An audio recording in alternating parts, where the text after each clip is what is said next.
پاکستان تحریک انصاف کی طرف سے ایک واردات کرنے کی کوشش کی گئی تھی کہ کسی نہ کسی طریقے سے انتخابات کے اندر التوا کا بندوبست کیا جائے.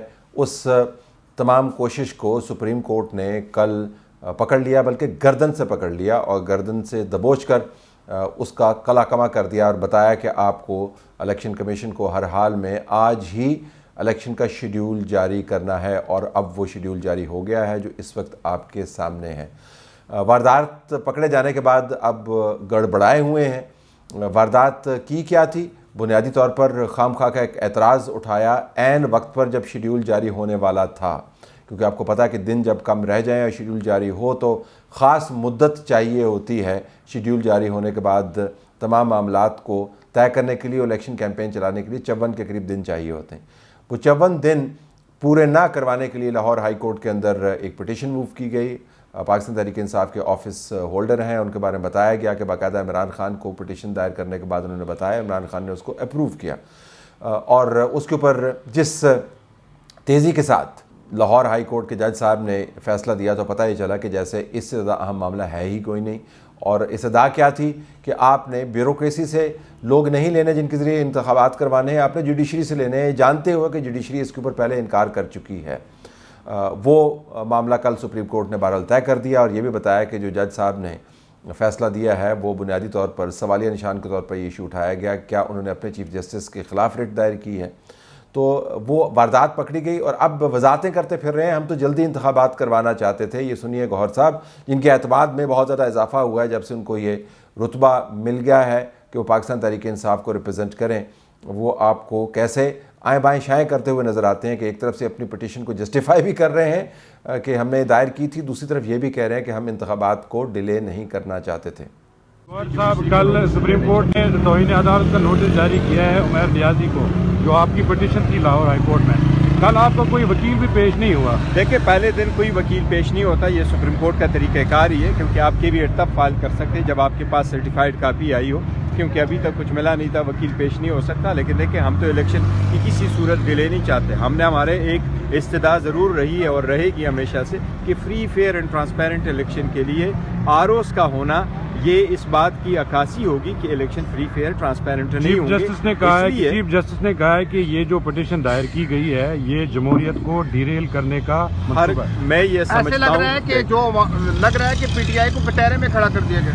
نہیں، پی ٹی آئی کو کٹہرے میں کھڑا نہیں کیا جا سکتا. پی ٹی آئی پہ سختیاں ضرور بہت زیادہ کی جا رہی ہے، لیکن یہ میں آپ کو بتاؤں کہ یہ ہر شہری کا بنیادی حق ہے جو الیکشن لڑتا ہے کہ وہ عدالت میں جا کے کہیں. ہماری بیسک پٹیشن یہ تھی، کسی صورت نہیں تھی. ہم تو خود پہ الیکشن میں یہی تو ہم کہہ رہے تھے. پٹیشن ہماری صرف یہ تھی کہ جو ریٹرننگ افسران ہیں وہ کائنڈلی جوڈیشری سے لیے جائے بجائے اس کے کہ وہ ڈپٹی سپریم کمشنر. کورٹ کو کیوں لگا کہ آپ جمہوریت ڈیریل کرنا چاہتے ہیں؟ یہ سپریم کورٹ ہی بتائے کیوں لگ رہے ہیں. ہم تو سپریم کورٹ کے سارے ہر دن وہاں بیٹھے رہتے ہیں کہ جی جمہوریت کو ڈیریل ہونے سے بچائے. اب سپریم کورٹ نے چونکہ یہ معاملہ خود سے طے کر دیا ہے، اب انتخابات سے بھاگنے کی گنجائش بالکل نظر آپ کو نہیں آتی. سپریم کورٹ کو ڈسرپیوٹ میں لانے کے لیے، سپریم کورٹ کے جج صاحبان کے اوپر اعتراضات اٹھانے کے لیے اب یہ کہا جا رہا ہے کہ جس شخص نے عمیر نیازی نے پٹیشن کی ہے اس کے خلاف اس کو نوٹس کیوں دیا گیا ہے، اس کے خلاف حد تک کی جو تلوار ہے اس کے سر کے اوپر وہ کیوں لٹکائی جا رہی ہے، کیونکہ ہر شہری کا حق ہے کہ وہ اس قسم کے پٹیشن کر پائے.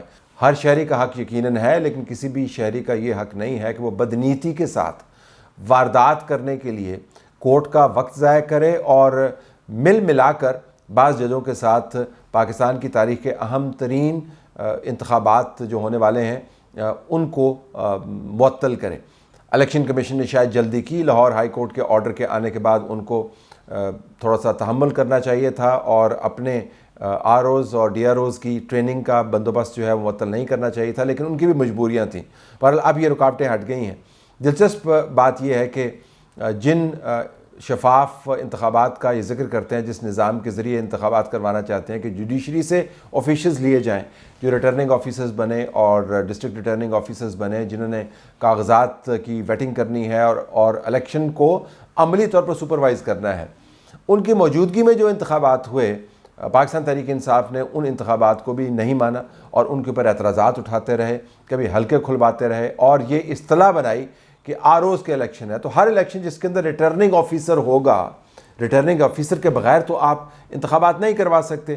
ریٹرننگ آفیسر ہوگا اس کے بغیر انتخابات کا تصور ممکن نہیں ہے، لیکن پاکستان تحریک انصاف کے اپنے ریکارڈ کے مطابق آروز کے انتخابات پاکستان کے اندر ہوتے ہیں۔ تو کیا جو جوڈیشری سے افسران لیے جائیں گے وہ ریٹرننگ آفیسرز نہیں ہوں گے، وہ ڈسٹرکٹ ریٹرننگ آفیسرز نہیں ہوں گے؟ بالکل ہوں گے۔ ان کے ہونے یا نہ ہونے کی وجہ سے انتخابات کو ماننا یا ماننا کی جو پالیسی ہے وہ طے نہیں ہوتی۔ جب جوڈیشری سے افسران لیے بھی گئے تھے تب بھی تحریک انصاف نے انتخابات کے نتائج نہیں مانے تھے، اور اب جب سپریم کورٹ نے الیکشن کمیشن کو یہ کہہ دیا ہے کہ آپ نے انتخابات کو کسی طور بھی ڈیلے نہیں کرنا، تو بیوروکریسی سے جو لوگ لیے گئے ہیں ان کی ٹریننگ کے بعد وہ نظام اپنی جگہ پر آن موجود ہوگا۔ اب جوڈیشری سے لوگ لیں یا بیوروکریسی سے لوگ لیں، جو پاکستان تحریک انصاف نے ایک اپنا سٹینڈ بنایا ہوا ہے کہ ہمارے خلاف سازش ہو رہی ہے، وہ منترا جاری رہے گا۔